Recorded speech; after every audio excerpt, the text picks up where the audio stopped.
Oh, Congressman Darrell Issa is the ranking Republican on the House Oversight and Government Reform Committee. Is one of those people calling for the Treasury Secretary to step down. But, Congressman, after the 500-point jump yesterday in the Dow, are you still calling for the Treasury Secretary to go? Well, certainly yesterday was good news for Wall Street. However, we are 2,000 points below where we were when essentially this plan, the idea of auctioning off troubled toxic assets, was originally brought to bear. So I think the real question is, what makes this a good idea now when, in fact, $700 billion was put up to do this, and at the tail end of it, we're finally going to have a small amount, relatively speaking, spent on it. My hope is that, first of all, we've learned something over $500 or $600 billion of lost taxpayers' money. One of them is that as foolish as people were on Wall Street to cause this debacle, they're smarter than the people here in Washington. Okay, but that didn't answer the question. Are you still calling for him to step down?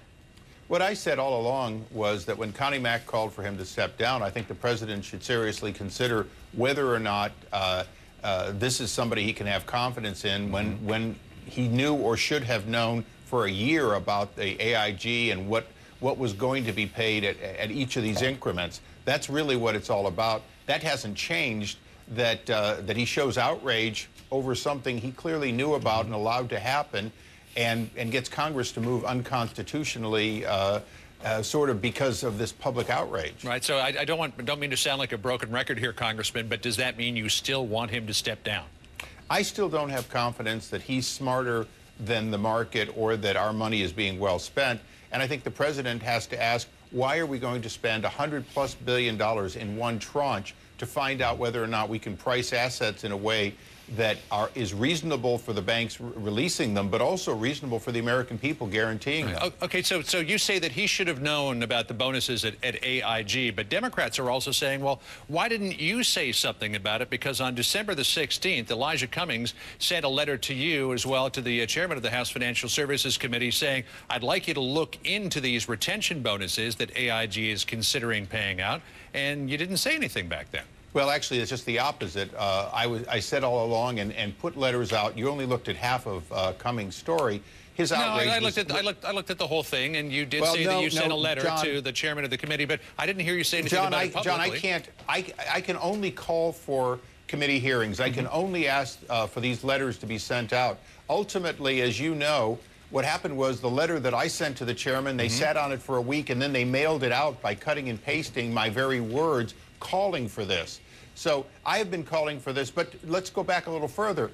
I opposed the TARP. I thought it was poorly thought out, that it was ready, fire, aim, and I've been asking for other solutions and better use of the American people's money under President Bush and Treasury Secretary Paulson. So if there's a consistency, the consistency is I've been trying to protect the American people's money, and yes, I can only write letters from the minority. I can only ask for hearings of the majority.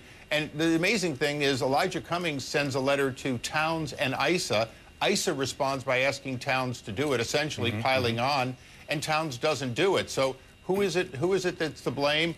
The committee that I serve on that used to really get into these things quickly now is sitting back or deferring to other committees. Yeah, I'm just wondering why you didn't say something more publicly about it back then. Well, you know, my letter was made public. This was not done in a vacuum.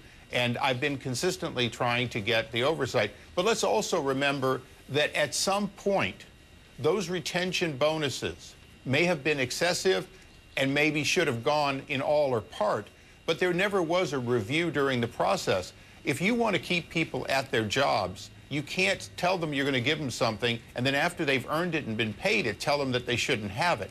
The fact is, a year ago, from the top down, AIG should have begun looking at these bonuses. They also should have been looking at bankruptcy. One of my objections is that AIG should have been run through bankruptcy, where these things would have been essentially automatically voided and they would have had to come back to it. Part of the process under President Bush and now President Obama that is flawed is we assume that we can avert bankruptcy for some reason rather than use the mechanism and the discipline of bankruptcy to oversee both our actions and the actions of these very smart bankers who have outsmarted us and made over $100 billion of premium off of the taxpayers' money dollars so far. Congressman Issa, it's good to catch up with you this morning. Thanks for dropping by.